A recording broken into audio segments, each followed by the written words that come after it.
हाँ देखो ਇਹ ਥਿਓਰਮ ਕਰਨ ਤੋਂ ਪਹਿਲਾਂ ਆਪਾਂ ਕੱਲ ਵਾਲੀ ਥਿਓਰਮ ਨੂੰ ਰਿਵਾਈਜ਼ ਕਰਦੇ ਹਾਂ। ਆਪਣੇ ਕੱਲ ਥਿਓਰਮ ਕੀ ਕੀਤੀ ਸੀ? ਇੱਕ ਤਾਂ ਆਪਾਂ ਥਿਓਰਮ ਕੀਤੀ ਸੀ ਕਿ ਅਗਰ ਮੰਨ ਲਓ ਇਹ ਸਰਕਲ ਹੈ, ਇਹਦੇ ਵਿੱਚ ਅਗਰ ਕੋਈ ਵੀ ਸੈਗਮੈਂਟ ਹੈ, ਕੋਈ ਵੀ ਸੈਗਮੈਂਟ ਲਗਾ ਲਓ, ਕੋਈ ਵੀ ਆਰਕ ਲਗਾ ਲਓ, ਇਹ ਜੋ ਆਰਕ ਹੈ ਇੱਕ ਤਾਂ ਸੈਂਟਰ ਤੇ ਐਂਗਲ ਬਣਾ ਰਹੀ ਹੈ, ਇੱਕ ਤਾਂ ਸੈਂਟਰ ਤੇ ਐਂਗਲ ਬਣਾ ਰਹੀ ਹੈ, ਇੱਕ ਕਿਸੇ ਹੋਰ ਪਾर्ट ਤੇ ਐਂਗਲ ਬਣਾ ਰਹੀ है। एक सेंटर ते एंगल बना रही है तो एक किसी और पार्ट ते एंगल बना रही है। जो सेंट्रल एंगल है, जो सेंटर ते एंगल है, वो डबल हुआ किसी और पार्ट ते एंगल नाल। ये थ्योरम दे कल अपन प्रूफ किया सीगा कि सर्कल दे उत्ते कोई भी आर्क है या कोई भी कोड है या कोई भी सेगमेंट है, अगर वो एक तो सेंटर ते एंगल बना रही है, एक सर्कल दे रिमेनिंग पार्ट ते एंगल बना रही है, जो सेंटर का एंगल होता है वो डबल होता है किसी होर पार्ट दे नाल। मतलब अगर ए वाला एंगल मान लो थोड़ा कुछ भी है 60 है तो ए वाला एंगल समवट कितना हुआ 30 डिग्री होगा। ठीक है, इस तो अगली अपन थ्योरम कीती सी कि अगर कोई भी आर्क है, कोई भी आर्क है या कोई भी कोड है, कोई भी सेगमेंट है, अगर इस सर्कल दे किसी भी टू पार्ट से एंगल बना रहे हैं, सर्कल दे किसी भी टू पार्ट्स से एंगल बना रहे हैं, ये जो दोनों एंगल होंगे आपस की होंगे इक्वल होंगे, ये दोनों एंगल आपस की होंगे इक्वल होंगे। A1 थ्योरम भी कल अपन कीती सी कि अगर A वाला एंगल 45 डिग्री है, समवट A वाला एंगल भी कितना हुआ 45 डिग्री का होगा। और तक जे अपनी पिक्चर चल रही सी कल दो थ्योरम का प्रूफ किया सी कि अगर कोई आर्क है, इतना सेंटर का एंगल बना रही है तो किसी होर पार्ट का एंगल बना रही है, जो सेंटर का एंगल होता है वो डबल होता है किसी होर पार्ट नाल।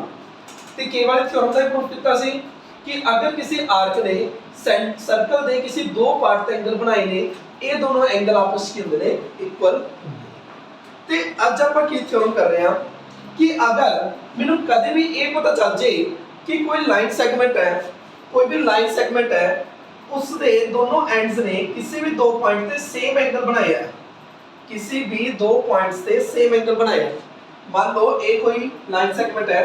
इसने किते भी दो कहने एंगल बना रहे हैं सेम साइड पे, सेम एंगल बना रहे हैं, तब पक्का ए वाला पॉइंट ते ए दोनों पॉइंट मतलब ये चारों पॉइंट किसी सर्कल दे ऊपर लाई करेंगे। मतलब जिवें ये सर्कल है, सर्कल दे उत्ते अगर मैं आर्क ले ला,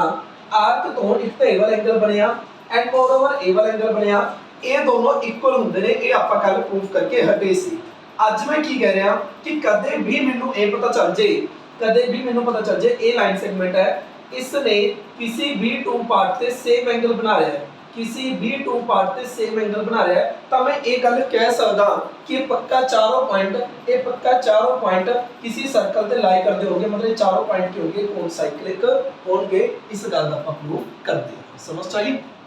कि कदे भी इस गल का पता चल जाए कि ये लाइन सेगमेंट है, इसने सेम साइड ते इक्वल एंगल बना रही है, ये सेम साइड ते इक्वल एंगल बना रही है, तो ये गल कंफर्म है कि ये जो चारों पॉइंट है, ये जो चारों पॉइंट है, इस सर्कल दे ऊपर लाई करेंगे। समझ सकते हो? आ देखो अपन थ्योरम दी स्टेटमेंट पढ़ रहे हैं।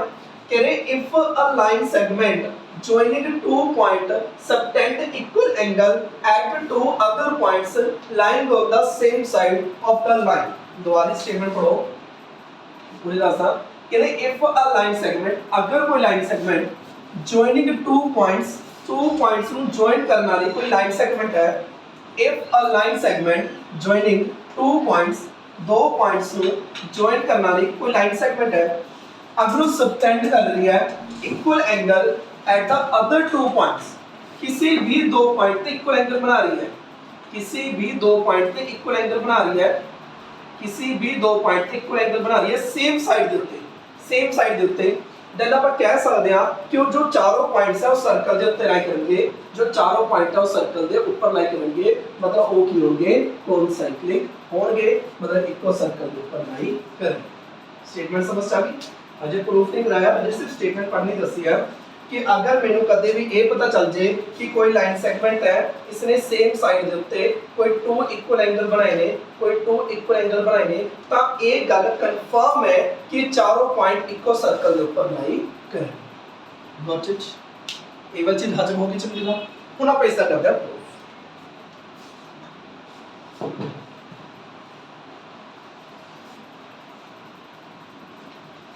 देखो मैनू की कहना है कि अगर कोई लाइन सेगमेंट है जो कि इक्वल एंगल बना रही है किसी भी दो पॉइंट पे, अगर कोई लाइन सेगमेंट है वो इक्वल एंगल बना रही है किसी भी टू पॉइंट से सेम साइड थे मतलब मान लो ए बी सी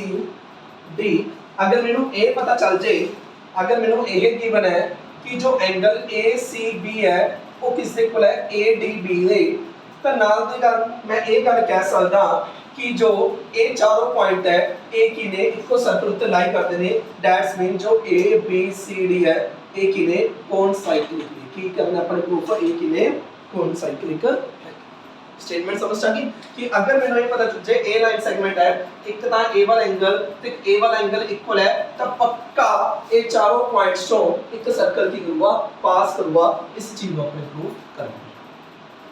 हुन समझ नहीं आ रहा सी कि आपा किवें प्रूफ करिए, समझ नहीं आ रहा सी कि आपा की प्रूफ करिए, तो अपन इनका कॉन्ट्राडिक्शन करके चलते हैं, इन्हां दे कॉन्ट्राडिक्शन लेके चलते हैं। इन्होंने क्या है कि प्रूव करो ये चारों points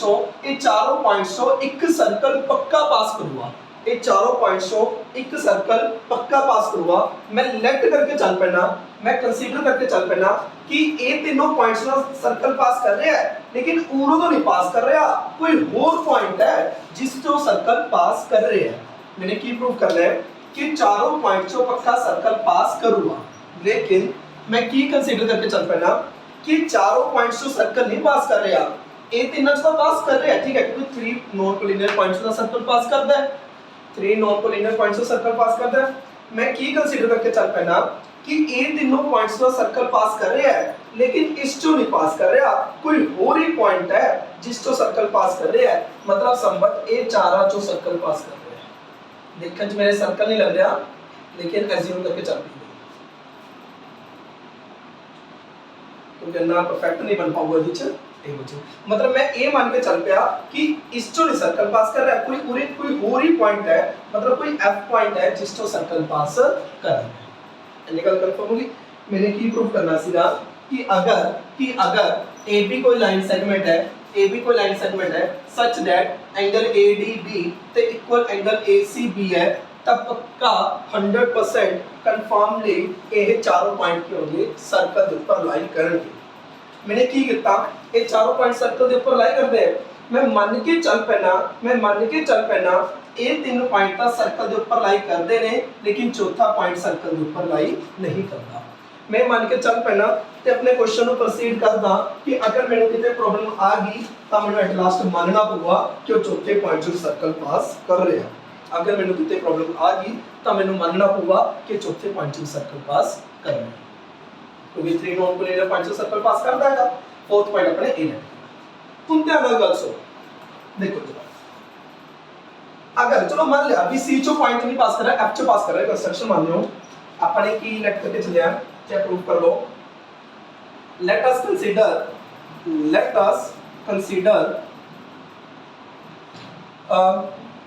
no any circle passes through point A, B, C, D। आपा ये लेट करके चल पैने कि चारों पॉइंट्स को कोई भी सर्कल पास नहीं करता, ठीक है, but there is another point F, but there is another point F, इन्हों अपनी लैंग्वेज लिख लियो, another point F such that A, B, F, D are concentric। मैंने की लेट कितना है कि मैं कंसीडर करके चल पाया कि A, B, C, D A concyclic नहीं है, मतलब ये चारों पॉइंट्स को कोई भी सर्कल नहीं पास करता, कोई और ही पॉइंट है F such that A, B, F, D ए की ने कॉन्साइक्लिक है। हुन गल सुनो, ठीक है, मैं मान के चल पे यार C चो सर्कल नहीं पास कर रहा है, F चो सर्कल पास कर रहा है, लेकिन एक गल दा गौर फरमाओ कि अगर F चो सर्कल पास कर रहे हैं तो देखो ध्यान नाल जे मैं इनु ज्वाइन करना, तो ध्यान नाल देखो AB कोई आर्क है या AB कोई सेगमेंट है, ਤਾਂ ਜੋ ਐਂਗਲ ADB ਹੋਗਾ ਉਹ ਪੱਕਾ AFB ਦੇ ਇਕੁਅਲ ਹੋਊਗਾ ਕਿ ਨਹੀਂ ਹੋਊਗਾ। मैं ये कंसीडर करके चल पाया कि F पॉइंट सर्कल के ऊपर लाई कर रहा है तो पक्का जो A वाला एंगल है वो इसके इक्वल होगा ना, क्योंकि थोड़ी नजर सिर्फ किस ते होनी चाहिए है ये लाइन है। ध्यान ਨਾਲ देखो जिम्मे मैं मार्क कर रहा ये लाइन है, एक ना इसने पूरे एंगल बना रखा है एंड मोर ओवर इसी ने A वाला एंगल बना रखा है। ਤੇ ਪਿਛਲੀ ਥਿਓਰਮ ਚ ਆਪਾਂ ਸਿੱਖ ਕੇ ਹਟੇ ਆ ਕਿ ਅਗਰ ਕੋਈ ਵੀ ਆਰਕ ਅਗਰ ਕੋਈ ਵੀ ਸੈਗਮੈਂਟ ਸਰਕਲ ਦੇ ਇੱਕੋ ਪਾਰਟ ਦੇ ਉੱਤੇ दो एंगल बना रही है तो दोनों एंगल आपस में होंगे पक्का इक्वल होंगे। कि अगर ये चारों पॉइंट सर्कल के ऊपर लाई कर रहे हैं तो ये कंफर्म है कि ADB किसके इक्वल होगा AFB के इक्वल होगा। Are you agree with it और नॉट? ये वाली बात समझ है मतलब मैं की गल बोली है, मैं कंसीडर करके चलता भी ABCD जो सर्कल पास नहीं कर रहा, कोई और पॉइंट है F जिसको सर्कल पास कर रहा है। अगर F जो सर्कल पास कर रहा है तो इसकी गारंटी है कि angle ADB equal angle AFB दे। ये गल हजम होती है या नहीं? ऑब्वियस गल अगर चारों पॉइंट जो सर्कल पास कर रहा है तो जो ADB होगा देखो वो AFB दे, कोई दिक्कत गल है ही नहीं। आप लिख सकते हैं कि जो एंगल ADB है वो किसके इक्वल होगा एंगल AFB दे। क्यों? Angle in the same segment, क्योंकि सेम सेगमेंट विच की है एंगल। उस तो बाद ADB इस दे इक्वल है, ADB दा मेरे इधर इक्वल सी, ADB दा ACB दे इक्वल सी ते AD AFB दे इक्वल है। तो की कंक्लूड हो गया कि जो एंगल ACB है वो किस दे इक्वल है एंगल AFB दे। समझ रहे हो? क्योंकि जो ACB है ADB दे इक्वल है, जो ADB वो AFB दे इक्वल है। तो ACB ते AFB आपस की हो चुके हैं इक्वल हो चुके हैं, मतलब ACB ते AFB आपस की हो चुके हैं इक्वल हो चुके हैं। हुण एक गल सुनो, अगर A वाला एंगल ते A वाला एंगल इक्वल हो गए, एक गल सुनो कि अगर A वाला एंगल ते A वाला एंगल इक्वल हो चुके तो A वाला एंगल 0 डिग्री नहीं हो चुका। क्यों? देखो जरा, इन ट्रायंगल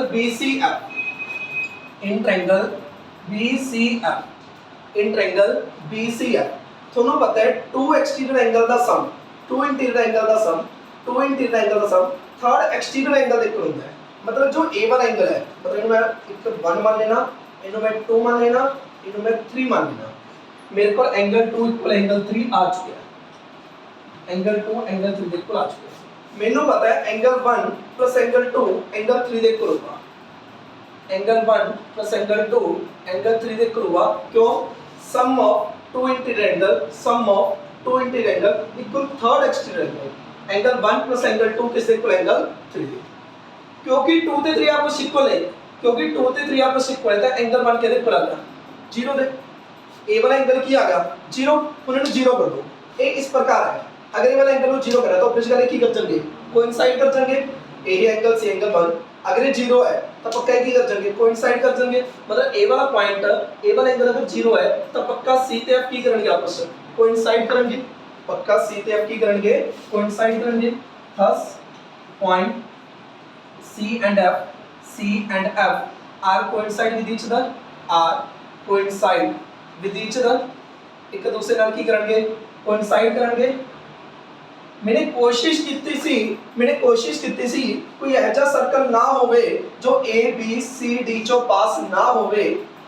ते मैं कोशिश की सी कोई ऐसा सर्कल बन जाए जो ABFD चो पास हो जाए, लेकिन C ते F आपस में सेम आ गए, मतलब पक्का एक सर्कल पास करूंगा जो ABCD चो क्रॉस करूंगा। इस करके जो चारों पॉइंट है वो की प्रूफ हो चुकी है, कॉन्सेप्ट प्रूफ हो चुकी है। ਹੁਣ ਇੱਕ ਲਾਈਨ ਦੇ ਵਿੱਚ ਇੱਕ ਸੈਂਟੈਂਸ ਚ ਕੁਐਸਚਨ ਨੂੰ ਸਮਝੋ ਕੀ ਸੀ। मैंने ये प्रूफ करना सी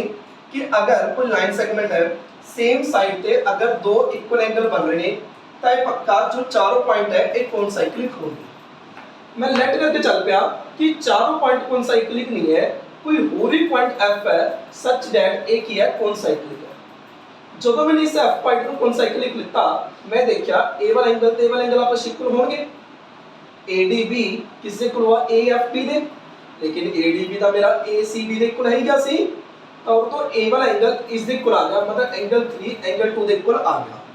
अगर एंगल 3 एंगल 2 के इक्वल है तो एंगल 1 पक्का क्यों हुआ 0 हुआ क्यों 0 हुआ क्योंकि in triangle BCF angle 1 plus angle 2 equal angle 3 अगर 2 से 3 आपस में इक्वल है ये दोनों कैंसिल हो गए तो एंगल 1 0 आ गया और एंगल 1 अगर 0 आ गया तो पक्का C ते F कर जाएंगे कोइंसाइड कर जाएंगे जो मेरी कोशिश थी कि सर्कल C चो पास ना करे लेकिन C चो भी सर्कल की कर गया पास कर गया तो C ते F की हो गए कोइंसाइड हो गए that's mean A B C D are coincide got it next theorem check करो बहुत ही इंपॉर्टेंट है रिजल्ट भी बहुत इंपॉर्टेंट है तेरा प्रूफ भी बहुत इजी है तो ध्यान ਨਾਲ समझो कहते हैं the sum of either pair of opposite angle of cyclic quadrilateral is 180 जो cyclic quadrilateral होती है ना जो cyclic quadrilateral है जो cyclic quadrilateral है cyclic quadrilateral मतलब सर्कल ਦੇ अंदर जो quadrilateral बनी होती है जो cyclic quadrilateral है सर्कल ਦੇ अंदर जो quadrilateral बनी हुई है ਉਹਦੇ ਆਪੋਜ਼ਿਟ ਐਂਗਲ ਦਾ ਸਮ ਕਿੰਨਾ ਹੁੰਦਾ ਹੈ 180 ਡਿਗਰੀ ਕਿੰਨਾ ਹੁੰਦਾ ਹੈ ਆਪੋਜ਼ਿਟ ਐਂਗਲ ਦਾ ਸਮ 180 डिग्री ਇਹ ਰਿਜ਼ਲਟ ਬਹੁਤ ਇੰਪੋਰਟੈਂਟ ਹੈ ਕਿ ਅਗਰ ਮੈਂ ਸਰਕਲ ਦੇ ਅੰਦਰ ਕੋਈ ਕੁਆਡਰੀਲੇਟਰ ਬਣਾਦਾ ਅਗਰ ਸਰਕਲ ਦੇ ਅੰਦਰ ਮੈਂ ਕੋਈ ਕੁਆਡਰੀਲੇਟਰ ਬਣਾਦਾ ਤਾਂ ਇਸ ਦੇ ਆਪੋਜ਼ਿਟ ਐਂਗਲ ਦਾ ਸਮ ਪੱਕਾ ਕੀ ਹੋਗਾ 180 degree that's mean we have to prove जो एंगल A है प्लस एंगल C है equal to 180 and angle B plus angle D equal to 180 पहला उन तक दसो समझ में आई बात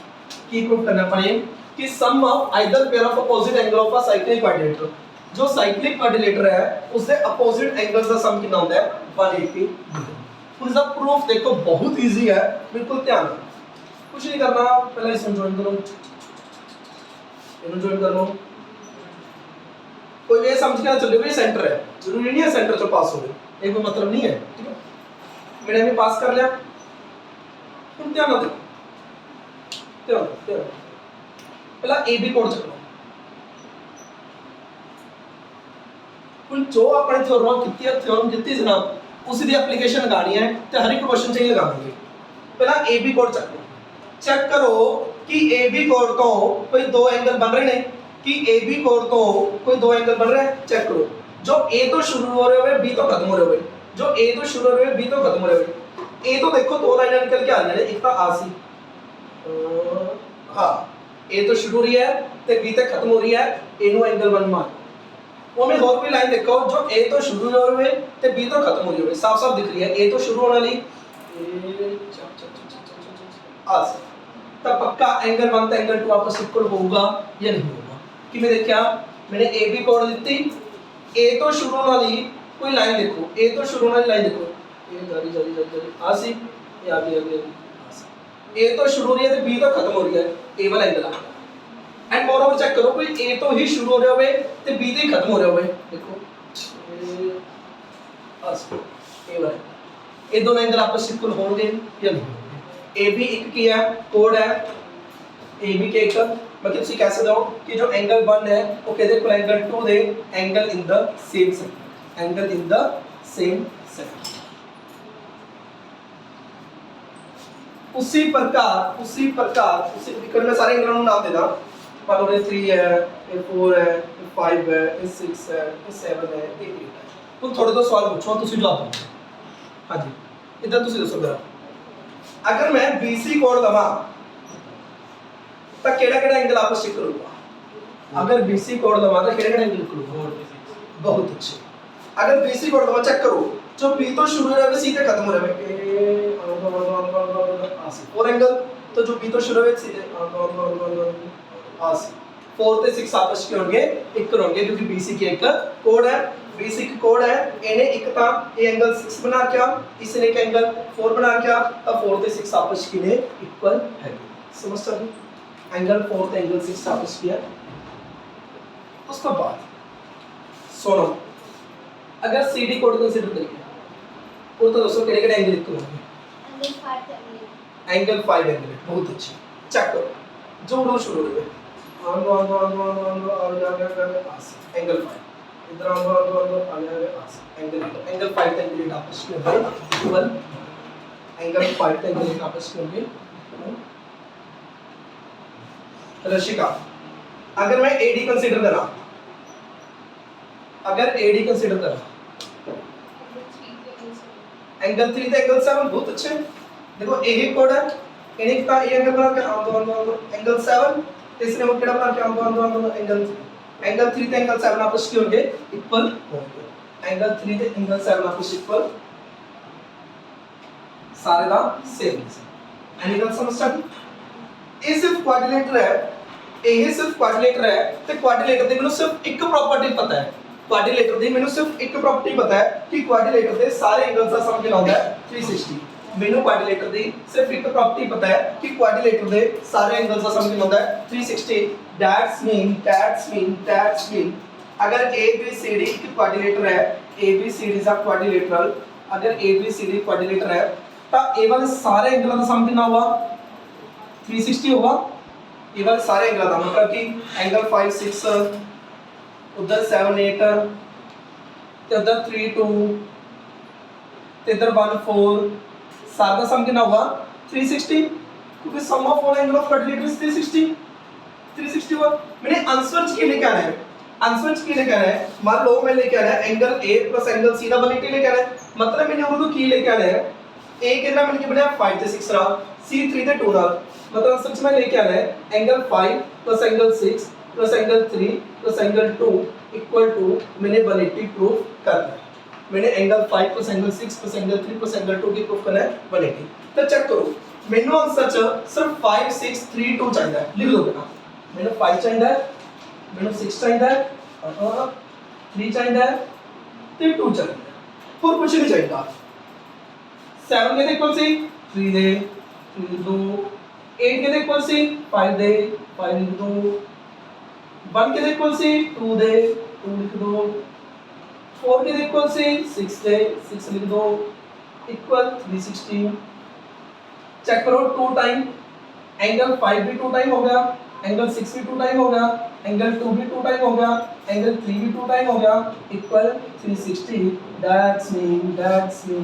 angle 2 plus angle 3 plus angle 5 plus angle 6 equal to 180 degree जो मैंने प्रूफ करना से वो प्रूफ हो चुका है मतलब angle A equal angle C उसी प्रकार angle B equal angle D एक सिमिलरली वर्ड लिख के कर सकते हो समझते हैं तो इस थ्योरम से कुछ भी नहीं किया जस्ट एक AB कोड चक्की वो तो जो एंगल लिखते BC कोड चक्की जो एंगल इक्वल लिखते CD कोड चक्की जो एंगल इक्वल लिखते AD कोड चक्की जो एंगल इक्वल लिखते एंड देन A लिखने तो बाद अपन क्वाड्रिलेटर गिवन है तो क्वाड्रिलेटर ਦੀ अपन सिर्फ एक प्रॉपर्टी पता है कि सारे ਦਾ सम ਹੁੰਦਾ है 360 ਉਹ मैंने लिखता आंसर ਚ मैंने ਕੀ ਲਿਖਿਆ ਸੀ A + C ਦਾ ਸਮ 180 ਲਿਖਿਆ ਸੀ दैट्स मीन 5 6 2 3 ਦਾ ਸਮ 180 ਲਿਖਿਆ ਸੀ ਤਾਂ मैंने आंसर ਚ 5 6 3 2 रख लिया बाकी सारे ਦੀ वैल्यू सब्स्टिट्यूट करती तो ये करते कराते जो मैंने प्रूफ करना सो proof got change next theorem है बिल्कुल पिछली थ्योरम ਦਾ ਰੈਸਿਪਰੋਕਲ ਹੈ ਤੇ ਬਿਲਕੁਲ ਇਸ ਤੋਂ ਪਿਛਲੀ ਥਿਓਰਮ ਦਾ ਸੇਮ ਟੂ ਸੇਮ ਦੇਖੋ मैंने ਕੀ ਕਿਹਾ कि if the sum of pair of opposite angle of a quadrilateral is 180 कि अगर मेरे को कोई क्वाड्रिलेटर है अगर मेरे को कोई क्वाड्रिलेटर है A B C D ਤੇ ਉਸ ਚ ਮੇਰੇ ਕੋਲ ਇੱਕ ਇਨਫੋਰਮੇਸ਼ਨ ਹੈ कि अपोजिट एंगल ਦਾ ਸਮ 180 है कि अगर मेरे को कोई क्वाड्रिलेटर है जिसमें मेरे को एक इंफॉर्मेशन है कि अपोजिट एंगल्स का सम 180 है देन पक्का वो चारों पॉइंट के होंगे कौन साइक्लिक होंगे मतलब जो क्वाड्रिलेटर है वो की होगी साइक्लिक होगी क्वाड्रिलेटरल जो भी है वो की होगी इज अ साइक्लिक वो की होगी साइक्लिक होगी ये अपने शो मैंने ए शो करना है कि चारों पॉइंट के लिए सर्कल के ऊपर लाई कर देंगे गैस करो की करिए अपन फर्स्ट चारों पॉइंट्स को सर्कल पे लाई करना है की करिए अपन गैस करो इसको पिछली थ्योरम दी तरह पता है क्या चारों पॉइंट्स ਨੂੰ ਸ਼ੋ ਕਰਨਾ ਹੈ ਕਿ ਚਾरों पॉइंट सर्कल ਤੇ ਹੈ ਮੰਨ ਕੇ ਚੱਲ ਪੈਣਾ ਵੀ ਚਾरों पॉइंट सर्कल ਤੇ ਨਹੀਂ ਹੈ ਆਪਾਂ ਚਾरों पॉइंट सर्कल ਤੇ ਦਿਖਾਣੇ ਹੈ ਮੰਨ ਕੇ ਚੱਲ ਪੈਣਾ ਕਿ ਚਾरों पॉइंट सर्कल ਤੇ ਨਹੀਂ ਹੈ ਕੋਈ ਹੋਰ ਹੀ ਪੁਆਇੰਟ ਹੈ ਜੋ ਸਰਕਲ ਦੇ ਉੱਪਰ ਲਾਈ ਕਰਦਾ ਹੈ ਮੈਂ ਮੰਨ ਕੇ ਚੱਲ ਪੈਣਾ ਕਿ ਚਾरों पॉइंट सर्कल ਦੇ ਉੱਪਰ ਲਾਈ ਨਹੀਂ ਕਰਦੇ ਇਹ ਤਿੰਨ ਪੁਆਇੰਟ ਤਾਂ ਸਰਕਲ ਦੇ ਉੱਪਰ ਲਾਈ ਕਰਦੇ ਨੇ ਲੇਕਿਨ ਇਹ ਵਾਲਾ ਪੁਆਇੰਟ ਸਰਕਲ ਦੇ ਉੱਪਰ ਲਾਈ ਨਹੀਂ ਕਰਦਾ ਕੋਈ ਹੋਰ ਹੀ ਪੁਆਇੰਟ ਹੈ F जो सर्कल ਦੇ ਉੱਪਰ ਲਾਈ ਕਰਦਾ ਹੈ ਜੋ ਆਪਾਂ ਨੇ ਲਾਸਟ ਥਿਓਰਮ ਵਿੱਚ ਪ੍ਰੂਫ ਕੀਤਾ ਸੀ ਸਮਝ ਆ ਗਈ मैंने प्रूफ करना है चारों पॉइंट साइक्लिक है ਉਹਦੀ ਸੀ ਪ੍ਰੂਫ ਕੀਤਾ ਸੀ ਚਾरों पॉइंट साइक्लिक है ਆਪਾਂ ਮੰਨ ਕੇ ਚੱਲ ਪਏ ਸੀਗੇ ਕਿ ਚਾरों पॉइंट सर्कल ਦੇ ਉੱਪਰ ਲਾਈ ਨਹੀਂ ਕਰਦੇ ਕੋਈ ਹੋਰ ਹੀ ਪੁਆਇੰਟ ਹੈ ਜੋ ਸਰਕਲ ਦੇ ਉੱਪਰ ਲਾਈ ਕਰਦਾ ਹੈ मतलब ਆਪਾਂ ਕੰਸੀਡਰ ਕਰਕੇ ਚੱਲ ਪੈਨੇ ਆ ਪ੍ਰੂਫ ਜ਼ਿਆਦਾ ਇੰਗਲਿਸ਼ ਨਹੀਂ ਲਿਖਦਾ ਮੈਂ कि लेट करके चल पैने आ कि ए बी सी डी एक कौन साइक्लिक नहीं है A B C D A कौन साइक्लिक नहीं है ए कौन साइक्लिक नहीं है कोई A B F D point है जो कि में कौन साइक्लिक है जो कि है कौन साइक्लिक नहीं लेट कर चल पैना ये चारों पॉइंट्स के लिए हो सकते हुन अगर ए कौन साइक्लिक है तो चेक करो अगर ये सर्कल से लाई कर रहे हैं अगर ये चारों पॉइंट सर्कल के ऊपर लाई कर रहे हैं तब पक्का जो एंगल ए प्लस एंगल इनको ज्वाइन करता हूं मैं अगर मैं इसको ज्वाइन करता हूं अगर ये चारों पॉइंट सर्कल के ऊपर लाई कर रहे हैं तब पक्का जो ए वाला एंगल है प्लस ए वाला एंगल है वो कितना हुआ 180 हुआ क्योंकि ये चारों पॉइंट तक ही हो गए कौन साइक्लिक हो गए एक क्वाड्रिलेटरल बन रही है तो ए वाला एंगल प्लस ए वाला एंगल कितना हुआ 180 डिग्री तो अपन लिख सकते हैं कि जो एंगल ए है प्लस इनको कुछ भी नाम दे दो मान लो चल 1 को दे दो 1 दे दो इनको 2 दे दो तो जो एंगल 1 है प्लस एंगल 2 है वो किस दिशा को हुआ 180 डिग्री ते मेरे को इंफॉर्मेशन की सी पहला कि इनो एंगल 3 मान लो मेरे को इंफॉर्मेशन की सी कि एंगल 1 प्लस एंगल 3 कितना है 180 डिग्री बिल्कुल लास्ट थ्योरम दे बिल्कुल सेम टू सेम है अगर ये चारों पॉइंट सर्कल के ऊपर लाई नहीं कर रहे मैं कंसीडर करके चल पैना कोई और पॉइंट है जो सर्कल के ऊपर लाई करता है अगर F पॉइंट सर्कल के ऊपर लाई कर रहे हैं तो पक्का एंगल 1 प्लस एंगल 2 किस दिशा हुआ 180 डिग्री दे ते ए मेनू गिवन है कि एंगल 1 प्लस एंगल 3 के नाम इक्वल 180 एंगल 1 ते एंगल 3 भी 180 है एंगल 1 ते एंगल 2 भी 180 है तो मैं लिख सकता कि angle 1 plus angle 3 equal angle 1 plus angle 2 now angle 3 equal angle 3 किस इक्वल आ चुका है एंगल 2 इक्वल आ चुका है और अगर एंगल 3 एंगल 2 इक्वल है तो मैं लिख सकता कि जो एंगल 4 है वो पक्का क्यों हुआ 0 होगा क्यों 0 हुआ क्योंकि इन ट्रायंगल BCF जो एंगल 4 प्लस एंगल 3 है वो किससे इक्वल angle 2 the sum of two interior angle equal third exterior angle क्योंकि 2 ते 3 आपस इक्वल नहीं तो एंगल 4 के इक्वल हो गया 0 और अगर एंगल 4 0 हो गया तो पक्का ये दो एंगल इस प्रकार से गए अगर एंगल 4 0 हो गया तो की कर जाएंगे कोइंसाइड कर जाएंगे ये एंगल सी अगर 0 हो गया तो की कर जाएंगे कोइंसाइड कर जाएंगे that's means C and F are coincide with each other C and F are coincide with each other. That's mean वो जो ABCD है वो क्या है इस साइक्लिक क्वाड्रिलेटरल समझ आ गया पिछले क्वेश्चन की तरह बिल्कुल एंगल 1 प्लस एंगल 3 मैंने 180 पता है अगर ए सर्कल के ऊपर नहीं लाई कर रहे हैं एफ पॉइंट सर्कल के ऊपर लाई कर रहे हैं तो एंगल 1 प्लस एंगल 2 180 होगा एंगल 1 प्लस एंगल 3 180 मेनू पता है ते एंगल 1 प्लस एंगल 2 180 होगा तो पूरा तो angle 1 plus angle 3 angle 1 plus angle 2 के इक्वल होगा तो एंगल 1 और एंगल 1 कट गया तो एंगल 3 इक्वल एंगल 2 होगा एंड अगर if एंगल 2 इक्वल एंगल 3 है एंड देन एंगल 4 कितना होगा 0 और अगर एंगल 4 0 हो गया तो C ते F are coincide with each other और अगर C ते F कोइंसाइड कर रहे ने तो पक्का A B C D ओ किया कोइंसाइड है मतलब ओ किया साइक्लिक क्वाड्रिलेटरल वापस यस